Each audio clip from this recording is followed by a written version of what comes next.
Welcome to the show, everybody. My name is Mark Farzy Show. This is the Farzy Show. It's nice to have you along for the ride. It's nice to be 2-0.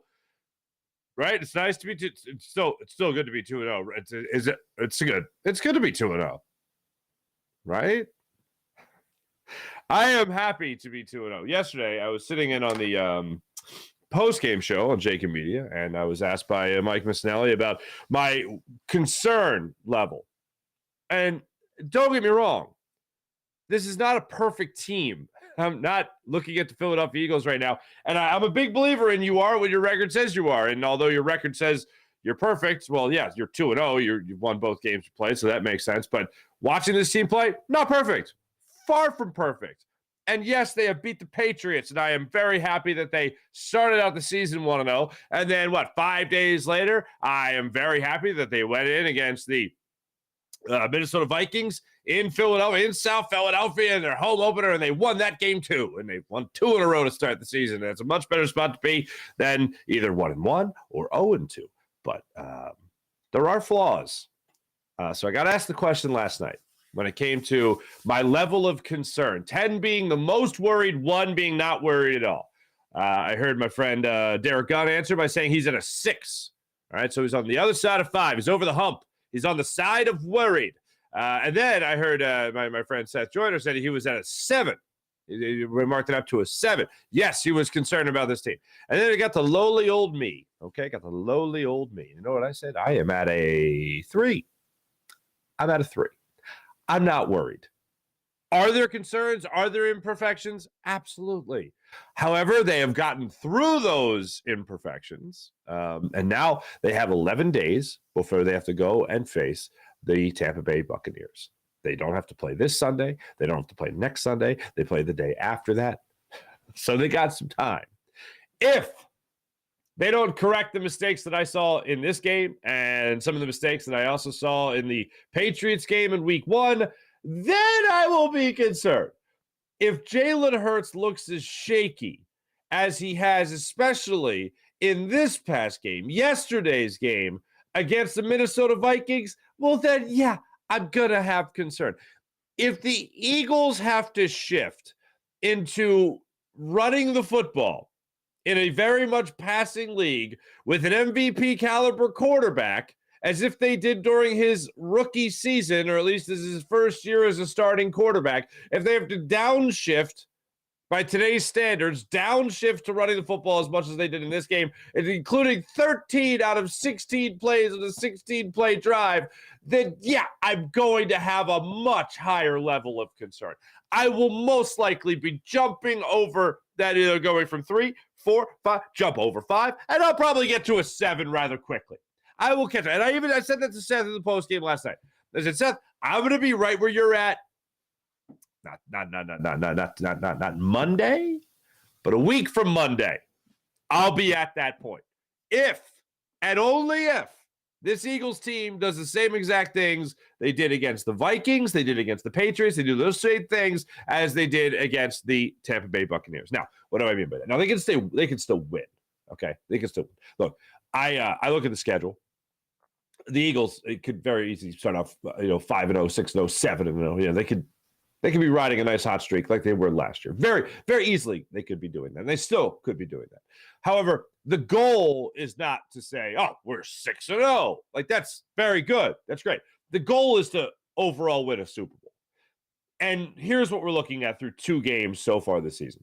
The Eagles do not look like a team that's going to seriously contend for a Super Bowl. They have to have their quarterback elevate his level of play. Now, here's where I get to say my favorite phrase. All right, Ray? All right, here it is. Numbers don't lie, but they sure as hell can deceive. And looking at Jalen Hurts' numbers yesterday, especially when you look at 18 for 23, only 5 incompletions, he's good to go. That interception that he threw yesterday was haunting. Haunting. And it wasn't that it was a bad throw. It was that it was an atrocious decision. We'll get into that. All right. I am happy that they are 2-0. I am happy that they have correctable mistakes, and they've won both games. That's overall what matters most right now, is that they're still winning. They're winning. Can't be upset about that. But when you do look out over the course of the season and into the playoffs and whether or not they can play whether or not they can play good teams the way they played against the Patriots and the Vikings and expect to win, that ain't going to happen. And that's not even just my words. You even listen to A.J. Brown after game 1 against the Patriots, he said the same thing. Maybe we play a better team, and we're not going to have the opportunities that we had in this game. Maybe they played a better team, and they're not going to be forcing fumbles like they were against the Vikings today. They're not going to be getting to the quarterback at the rate and the speed and the regularity that they were getting against Kirk Cousins. Kirk Cousins, by the way, what did I tell you guys yesterday? Going into the game, Kirk Cousins was hit 9 times. He was hit 9 times against Tampa Bay Buccaneers. The Eagles got to him 10 times. 5 of those times were Josh Sweat getting in the backfield to hit that quarterback. Now, they only registered 2 sacks, unfortunately, but they got to Kirk Cousins, and they were disrupting throws, and they forced mistakes. It was a beautiful sight to be seen by that Eagles pass rush. Not just the interior of the defensive line like Jalen Carter, who was absolutely getting after it, and Jordan Davis, who was no question getting after it, but Josh Sweat, who was definitely getting after it in this game. So we're going to highlight some people that deserve to be highlighted. I'm going to start it off with this. DeAndre Swift got 2 touches. He got 2 touches in week 1.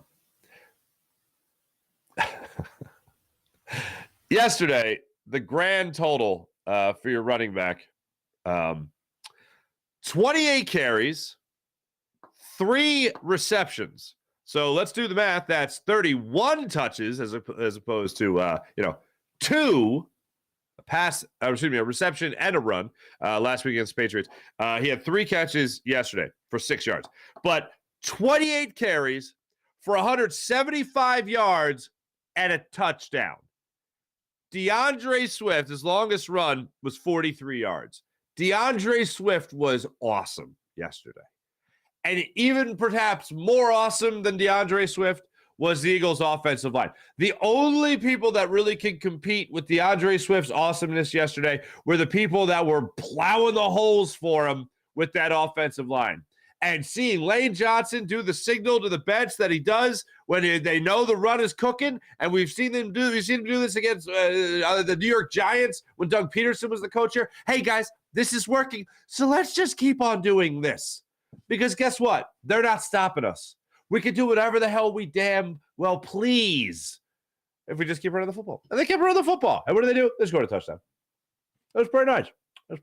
Now, later in the game, he had the air attack helping. Early in the game, he had, a 54-yard reception by Devontae Smith. That was great. And ended in a field goal, unfortunately. And then a 64-yard touchdown reception, 63-yard touchdown reception for Devontae Smith, who did end up with 4 catches, 131 yards, and that touchdown. That certainly helped the stat line there of Jalen Hurts go for, like I said, 18 to 23 for 193, a touchdown and an interception. He was also sacked 4 times. But this was beautiful to watch that run game. The way that offensive line had a rhythm established, the way they were getting after it was beautiful. Yesterday was a perfect example of the Eagles' philosophy. It really was. The Eagles' philosophy each and every year is build good in the trenches, build real good in the trenches. And yesterday, between Jalen Carter, between Jordan Davis, between your entire defensive line, between Josh Sweat, and then also seeing what your offensive line could do. Oh, if you're going to get into the trench warfare here, Eagles are going to win that battle. And all will not be quiet on the Philly front. They'll be blowing up your team's line, whether it's an offensive line or a defensive line. The Eagles going to get you. And if you're Baker Mayfield, you want none of this smoke, man. You want none of this smoke coming up a week from Monday. It was a sight to be seen. You saw DeAndre Swift take the ball out of the backfield, make great cuts, make great decisions, make great reads at the line of scrimmage. He hit the right hole. He didn't dance. He didn't, do pirouettes behind the line of scrimmage. He attacked. And that's ultimately what's going to get you yards in this league. An offensive line like this and a running back who is quick to the line of scrimmage, quick to the right hole, being able to get upfield and get some yards and rack them up like he did yesterday, you're going to have a lot of success on this team.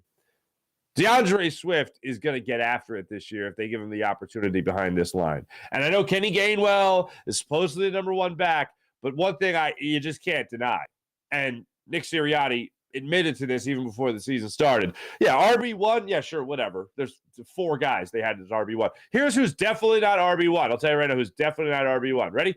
Rashad Penny. Holy pots and pans. Did he look slow yesterday? Anyway, let's stay with the good stuff and celebrate. I am very excited to see what DeAndre Swift brings to the table. Now, I saw a stat after the game. This is pretty remarkable. I saw a stat after the game. This was the Eagles' most efficient, in terms of efficiency rating. This was the Eagles' most efficient run game they've had in 12 years, since 2011. Shio Kapadia put it out from The Athletic. That is also remarkable. And they needed it. No, I'm not going to go negative yet. I'm not going to go to the negative stuff yet. I'm going to to stay focused. I'm going to stay laser focused. Okay, here we go. Laser focused. DeAndre Swift, very much a positive. The offensive line, very much a positive. Devontae Smith, very much a positive. I can't believe, I did not think I was going to say this name today. No Nakobe Dean. Nicholas Morrow and Zach Cunningham filled in admirably. We were shocked. First off, watching this game, I was breaking my friend Derek Gunn's chops because we're all watching the game in the green room. And he's like, man, Cunningham can't play. I'm like, you see your boy Cunningham up there, man? He's making plays left and right. 8 tackles yesterday, 5 of them solo, 8 tackles, total tackles. He led the team yesterday. Now, this was the shocking part. We were all, at this point, it was the third quarter. At this point, we were like looking for Nicholas Morrow. We thought he'd been having a good game. We thought he was around the ball and all that stuff. He'd only made 1 tackle. He only made 3 tackles in this game. It felt like he was all over the place. Not that he was, playing at some like crazy Hall of Fame level, but it's like, damn, look at Nicholas Morrow. Nicholas Morrow was cut 3 weeks ago. Nicholas Morrow was cut 3 weeks ago. And he went through it and he's back on the practice squad, now elevated. Now he's playing. He's playing a ridiculous amount. It is insane. Yesterday, 95% of the defensive snaps. Nicholas Morrow. Zach Cunningham only played 91%. Nicholas Morrow played 95%. It's insane. I did not think I'd be talking about those 2 guys today, and here I am talking about it because they played a great game.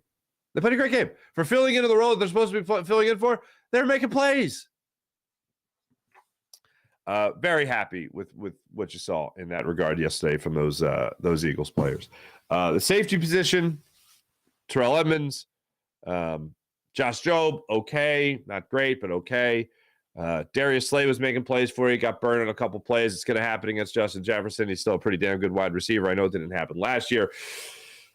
I don't think anyone was really expecting for Darius Slay to have a repeat performance of what he did last year. It's just very difficult to do that with a guy like Justin Jefferson twice. It's bonkers. And as I mentioned, Josh Sweat, he had 1 sack yesterday, 5 quarterback hits. Here's the way it broke down to get to 10, okay? Fletcher Cox had 2. Jordan Davis had 2. Nicholas Morrow had 1. And Josh Sweat, of course, had 5. And in the fourth quarter, Josh Sweat threw a man. He threw him, and he got hurt too. He just threw him. It was awesome. What was not awesome yesterday was the way the Eagles started this game. Sure, first possession, you get the big play downfield, 54 yards to Devontae Smith, and unfortunately they couldn't punch it into the end zone. Yeah, the roll right play to open the game there in that first drive, in that first possession by the Eagles, where I don't even know what the hell they were trying to do. But Jalen Hurts, instead of running to the outside, tried to kick it in. They got nothing out of it. They ended up having to kick the field goal. Just, I don't know what he was reading on that particular play, but I watched Jalen Hurts last year read defenses. Now they're, I guess, treating him a little bit different. Now they had all offseason to figure out how they're going to stop this guy, especially the first 2 weeks of the season. Brian Flores, obviously, stealing pages out of Bill Belichick's book as he's supposed to be, as you would assume he would be.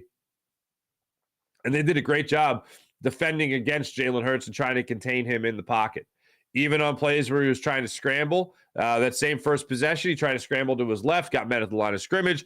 Kind of scared some of us there in that he got up a little slow. His knee went into the ground and didn't look right, but he got up and he kept playing.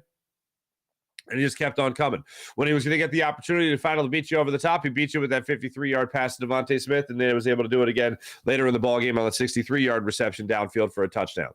So the big plays were there. They took shots, but it was a horrifying thing to see Jalen Hurts throw that interception. Horrifying.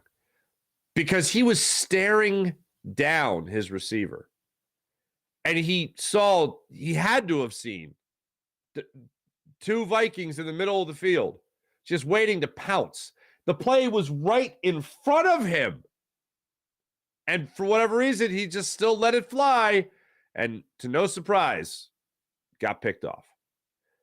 That's where your special teams unit had to take over. That's where getting that fumble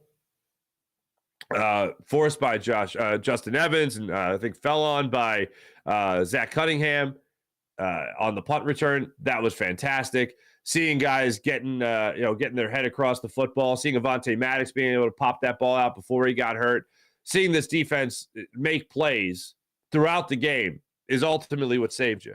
And anytime you could get a quarterback in a position where he's going to turn the football over, like Kirk Cousins did. Brandon Powell had a fumble. Alexander Madison had a fumble. Justin Jefferson had a fumble. And all four of those fumbles were lost.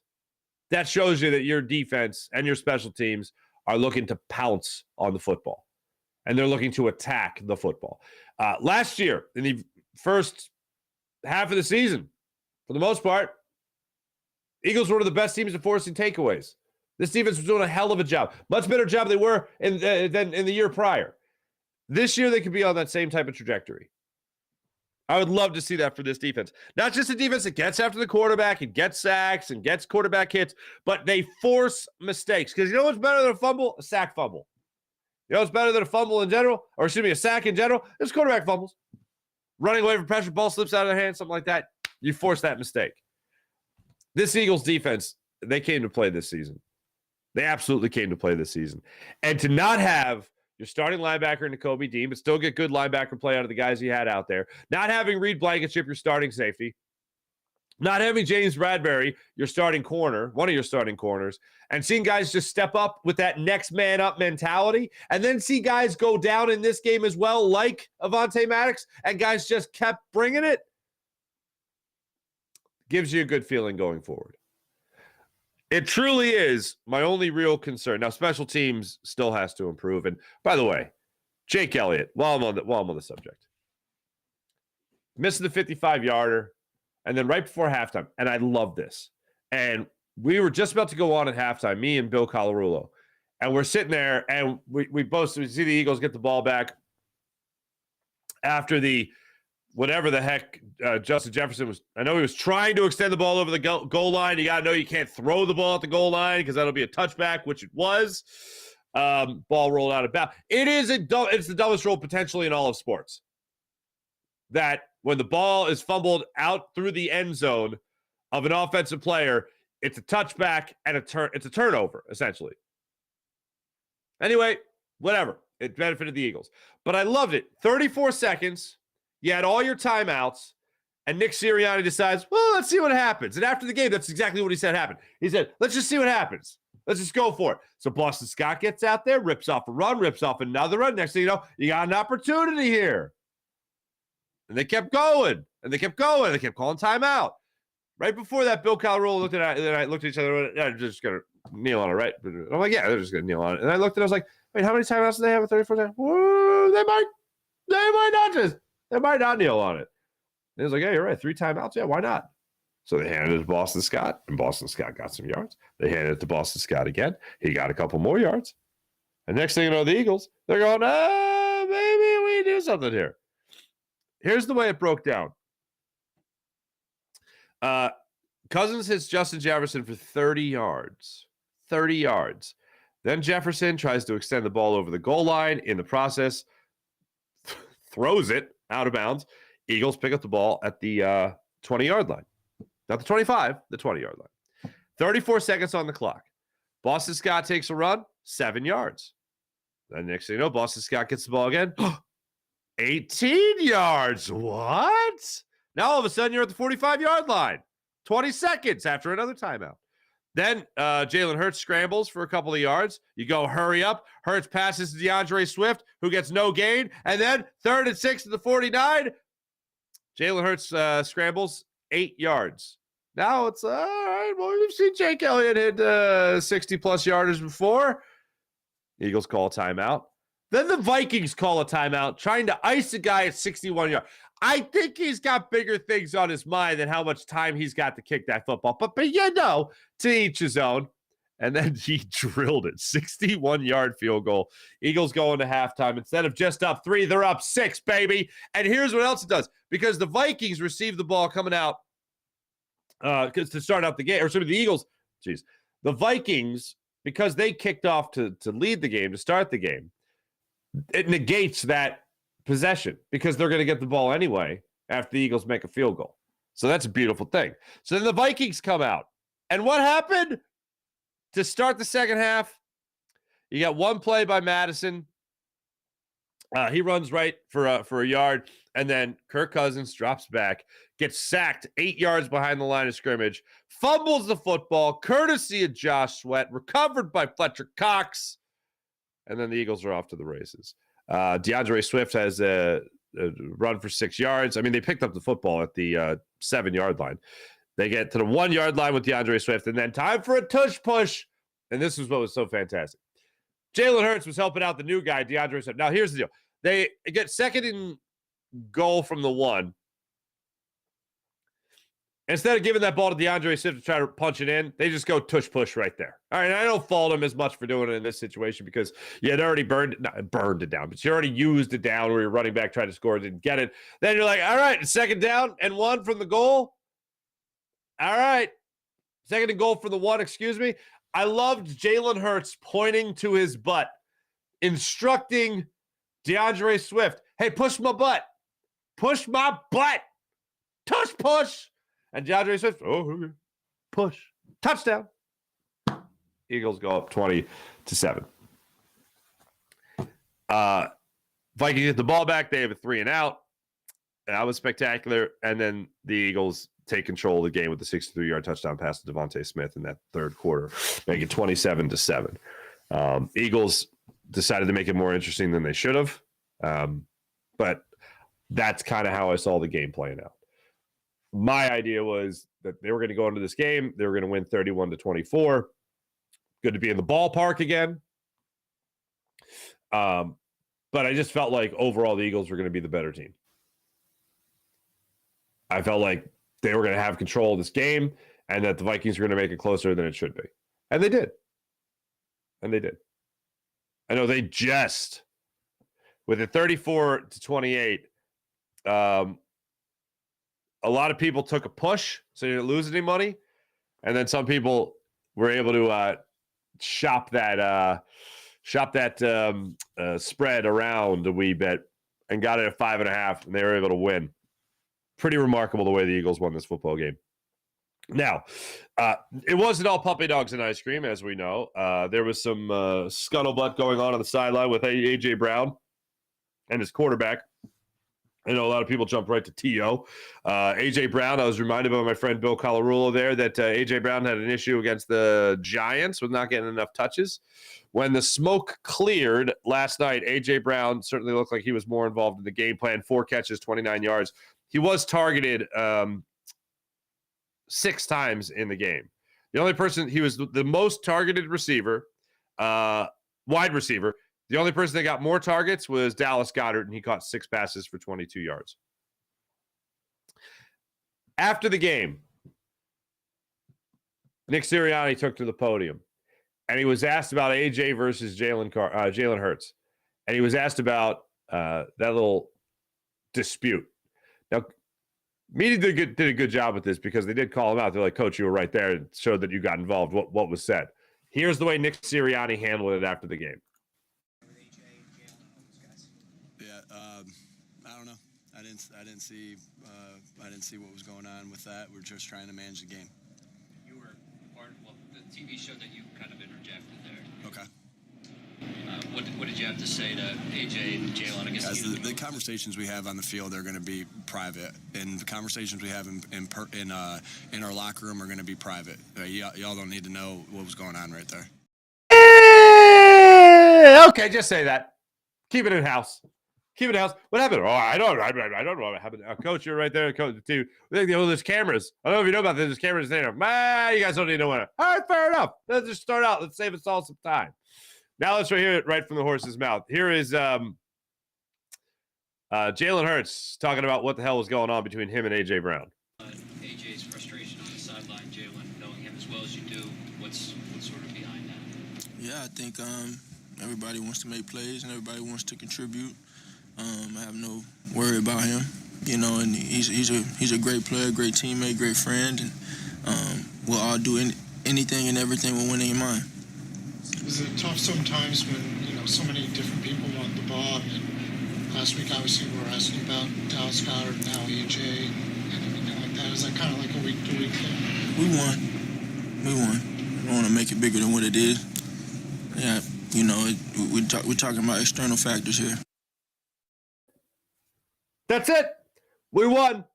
We're good. It looked like they got on the same page. Seth caught this during the broadcast. I didn't see this during the broadcast, but Seth, it was before the last catch, I believe it was, the last catch of A.J. Brown. He just said, hey, this one's going to you. I think it was also his biggest catch. Yeah, it was the 12-yarder. After the previous play, Seth Joyner just goes, this one's going to A.J., and we all looked like, what did you see? And he goes, right as they were walking back to the huddle, you could see Jalen Hurts lean in and just be like, this one's going to you. So I'm going to watch it again. I haven't gotten a chance to watch the game a second time. It's a bit of a late night. I just saw myself on my monitor. I look rough. I got to do Fox again today. Oh, yeah. I might have to do some eye drops, a little bit of makeup. I don't know if I need blush. I think the cheeks are rosy enough. Good Lord. Anyway, but he leaned in and he said, basically, this one's going to you. And then sure enough, the next play, boom, it was to A.J. Brown for 12 yards. Nice sign. It was a nice sign. It was a nice thing to see. And then Seth goes, when I played, this is what I saw, man. I just picked up on that stuff. And if I would have picked up on it in this game and I was playing, A.J. would be on the ground. Anyway, so I'm not going to make a mountain out of a molehill. I think everything's fine as far as A.J. Brown and Jalen Hurts goes. Now let's go on to what does it all mean. Okay, so we've highlighted DeAndre Swift, highlighted the linebacker play. Oh, goodness gracious. I know I highlighted the trenches, but overall, Jalen Carter, good God, man. Good God. Man amongst boys already. That's what it feels like. I don't like going top shelf. By the way, today at 3 o'clock, I'll be on with Dan Cilio on Jacob Media. And I don't like asking questions as a guest because I'm the guest. I get asked the questions, and I don't like to put the host on the spot, I want to be a good guest, but I have to ask because Dan Cilio knew Jerome Brown so well. And I just got to say, man, he was a guest of me and Bill Colarulo during one of the post-game shows we did during the preseason, and he uttered that name, Jerome Brown. Now, 2 games in, I don't see how he's gotten any further away from Jerome Brown comparisons. I'll just say that. But man, what really impresses me about Jalen Carter is all that power. And he has a button that is labeled finesse. And he can go to the power button, he could go to the speed button, he could go to the quick button, and he can go to the finesse button. And you don't expect a man like that to go finesse. And his quarterback hit that he got, actually his sack, I think it was on his sack. No, that was Jordan Davis's sack. Make sure I have this right. Oh, it was his tackle for loss. Excuse me. It was his tackle for loss. You saw him get off the line of scrimmage and make that center look silly. Now, you might say it's backup center. He should do that. You're damn right he should. And he did. And he did it in that game. And he constantly was getting pushed again. Constantly was getting pushed. Him and Jordan Davis. It was beautiful. Absolutely a man amongst boys. But my, if I have to really go with concern here, if I have to look at this and go, okay, it's 2-0. It's a perfect record with imperfect play. I think that's the best way to describe the Eagles right now. It's a perfect record with imperfect play. And it's far from perfect play. And I know you always have the pursuit for perfection and pursuit of perfection, and you're striving for excellence. Eagles haven't been excellent, but they've been good enough to win. And good teams find ways to win. The Eagles have found 2 ways to win so far this season. That's why they're 2-0. But if you're looking at the bigger picture here, which isn't whether or not they can beat the Patriots, and it isn't whether or not they can still beat the Vikings, which they've had the number of for quite some time now. It's not that. It's not that even a little bit. It's about whether or not they're a good enough team to compete for a Super Bowl. And they don't look like a good enough team right now to compete for a Super Bowl. They need their quarterback back. And Jalen Hurts, this is a learning curve with him and his new offensive coordinator and his new play caller. And I told you guys throughout the entire offseason, I know that, he's known Jalen Hurts since he was 4 years old. Well, he wasn't calling plays for Jalen Hurts when he was 4 years old. All right? There needed to be some kind of learning curve here, some kind of growing pain. And when it comes to Sean Desai and it comes to Brian Johnson, the guy that is showing that he doesn't have the experience of being a play caller, or the guy that is having the biggest struggle so far taking over at the coordinator position, is by far Brian Johnson more so than it is Sean Desai. Sean Desai still had a defense that was able to force turnovers and get to the quarterback and force mistakes. And he did that without his starting middle linebacker. He did it without his starting safety. He had to do that without one of his starting cornerbacks. He had to do it without his nickel corner. And Avonte Maddox when he lost him in this game. Oh, and also Fletcher Cox still had bagged up ribs, and he still played in this game. And he was playing well in this game. And Sean Desai still got a defense out there. Hey, look, it doesn't look great. 28 points. Obviously, it doesn't look great. But it's a bend but don't break type of thing. And more times than not, they didn't break. Did they get bailed out with Justin Jefferson throwing that ball through the end zone? Yeah, most likely. Bottom line is, when push came to shove, they got the job done. Now, offensively speaking, I'm very happy that he didn't have one offensive touchdown this time around. I'm very happy that this time around you had 4 offensive touchdowns. Devontae Smith, touchdown reception. Yeah, Jalen Hurts, 2 tush pushes for 2 touchdowns, and DeAndre Swift's got a touchdown as well. That's great. That's better. It's a lot better. One was cashed in after a fumble, of course. You have the 63-yard score, which is great. Not going to take anything away, but that's obviously that makes you feel a little bit better than what you did in week 1 against Patriots. But the big concern for me is what you have right now in Jalen Hurts and what kind of offense you're going to have with Brian Johnson. I think over the next, 14 days. I think I said 11 earlier, but 14 days. So you have this Sunday off, you have next Sunday off, then you're back at it Monday. I think Nick Sirianni and Brian Johnson are going to get in a room, and there's going to be a lot of what the hell, man, and what do you need, man, and what do we got to do, man?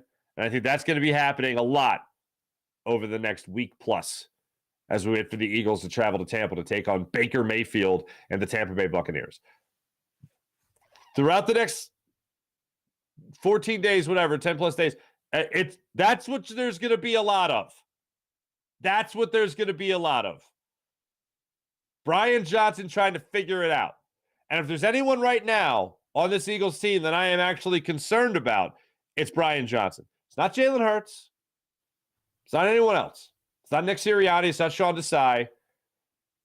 Who I am concerned about right now, as far as level of play or level of performance, I should say, going forward, is Brian Johnson. Because some of these play designs just don't make any damn sense. The goal line or the first possession in the red zone, it looked like a called run play for Jalen Hurts. I that just seems stupid to me. Especially when nobody was running out in the corner of the end zone, just because in case there was a pass option. There was like a run option for Jalen Hurts on a couple of those plays. It just didn't make any sense. Look, they got to find their rhythm. Here's why I'm not concerned right now. But if they come out of this game against the Buccaneers, then I'll be concerned. But right now, I'm not concerned. If I had to have the one level of concern, the highest level of concern, it has to go with Brian Johnson before it has to go to any player on this football field for the Philadelphia Eagles. That's where I'm at right now. Love to know your level of confidence. Hit me up in the comments. Let me know where you guys are sitting when it comes to this Eagles squad. But moving forward, Nick Sirianni was asked about what teams are doing now.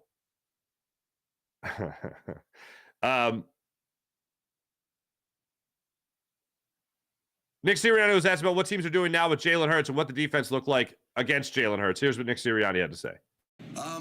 These two defenses have done a really nice job of keeping everything in front of them and limiting some of our explosive plays. And so, as coaches, we got to figure it's you want to take what the defense gives you, but you also you want to be patient, but you also want to hit some explosives. And I don't know exactly what the stats say of what we were explosive play-wise today, but I think that I just would credit the two defenses that we played. Coach Belichick and Steve's defense with New England, and then also with Coach Flores' defense tonight did a good job of keeping things in front of them and limiting our explosive plays. So of course we want to be able to create some more explosives. We had the big one to Devontae, obviously two big ones to Devontae that put him up over 100 yards. But again, we'll go back. I got to watch the game tonight and figure out how we can create some more explosives.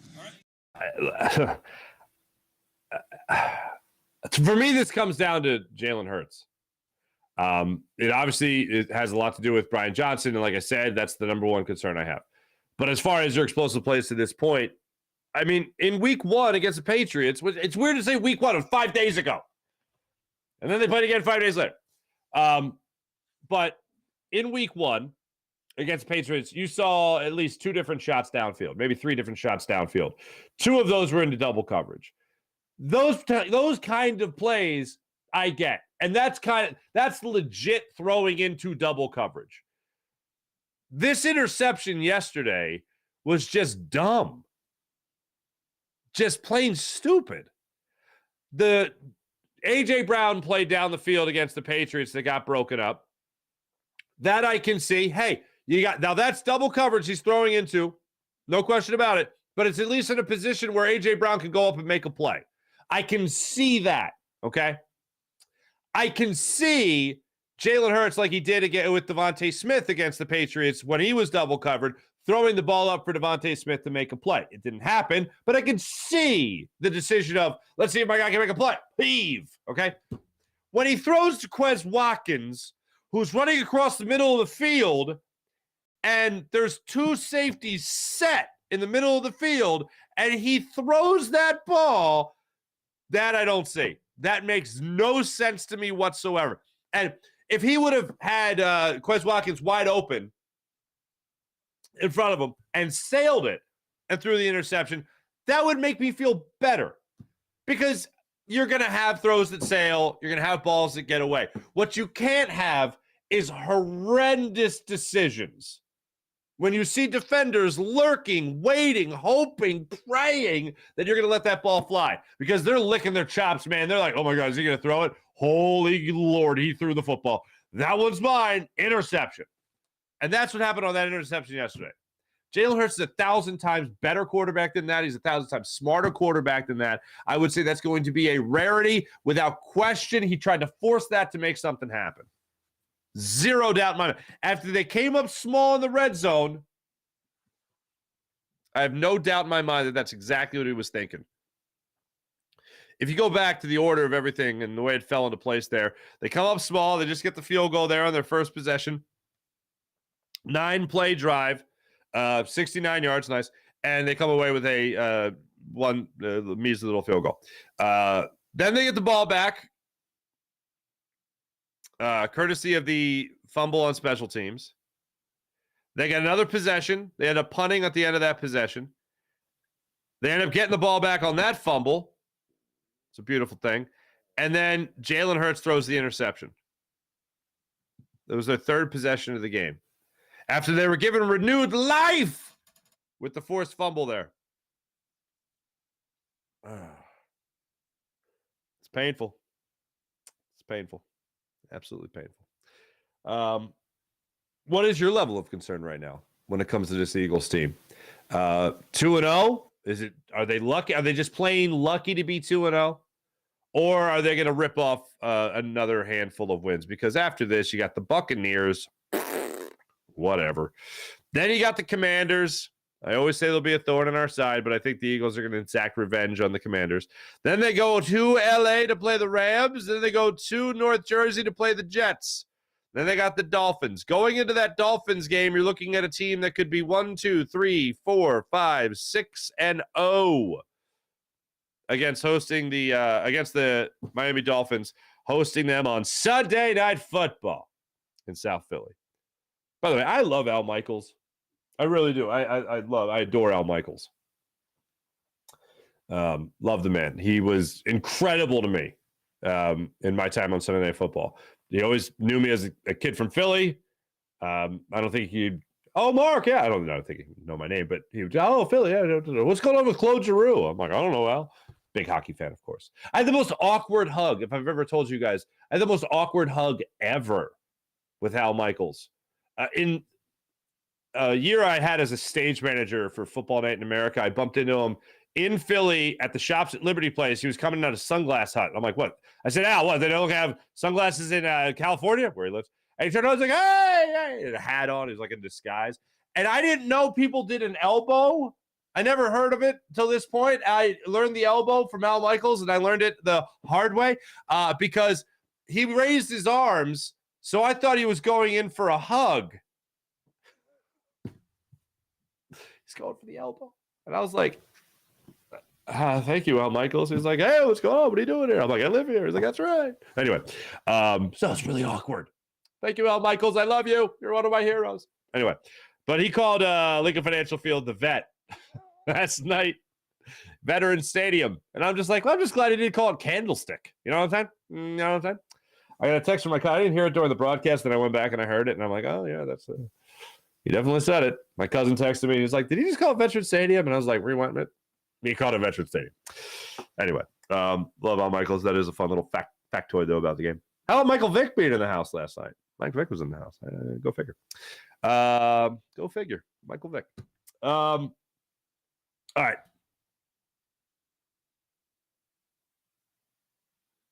Let's get into the chat check, shall we? Oh, no, wait. What the hell am I doing here? On the note of 2-0, okay, on the note of 2-0 with the Philadelphia Eagles, here is your boy Nick Sirianni talking about 2-0, but still far from perfect.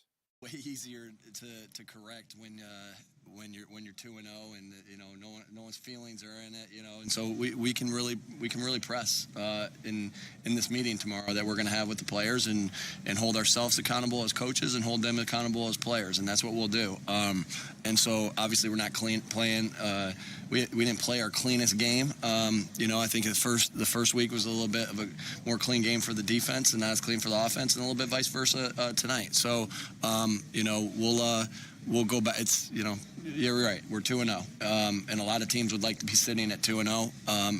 And like I said, when you're in this position, you can really and guys don't know that we're not playing to the best of our abilities. You can really that's where you can make a lot of growth. It's just that easy. Better be 2-0 making corrections than 0-2 and be like, I think we can make these corrections. Anyway, you get the idea. And then finally, Jalen Hurts was asked about what defenses are doing differently, how they're disguising things, and this is what Jalen Hurts had to say about all that. Yeah, I think, again, the same question y'all asked me a couple of days ago in terms of the disguises and all of that, and I think this is a disguised league.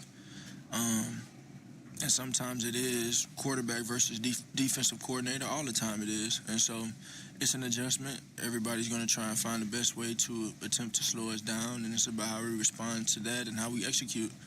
I think it's all over the tape that what we're capable of, and nobody wants AJ catching balls down the field or Devontae catching balls down the field or the threat, and it's about being able to attack those things, even though they have that in mind.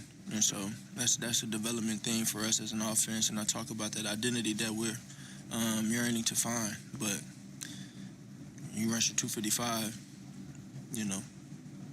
not a bad day. The run game being the star of the show, he's fine with that because all that matters is winning, according to your quarterback. Let's get over to the chat check. See how you guys are doing. Jason A., what's up? Sweaty, Cox, Sack, everyone had a great game. Fumble recovery was awesome. You're damn right it was. Mint Diggity, those are actual players' names for those that don't know. Mint Diggity, 2-0 is nice. Ray Bailey, what's up? I think what he has to do is being impatient, trying to make something happen. That's how I felt watching Jalen Hurts. I don't think you're alone there at all. King James III, what's going on? When you have Hurts, Smith, Swift on your starting lineup in fantasy, well, good for you, because guess who forgot to set his fantasy lineup last night? This guy. Guess who had DeAndre Swift on the bench? This guy. I'm a big dumb idiot, folks. I'm a big dumb idiot. Now let me move it over here to the Farzy Show YouTube channel. What's going on? IBH, April, Sean Gillespie, Mullet, T-Bro, 2-0. Let's go. Swiftly breaking the rust off. T-Bro, I like what you did there. Sean Gillespie, what's going on? Jake, the golden leg. Damn right, 61 yards. What I'm worried about is the injuries. Yes, obviously. I am also worried about injuries. Terrible decision on the interception, says T-Bro in the double coverage. Absolutely. April, what's going on? You already know. Mia Sanchez, GM from a new football.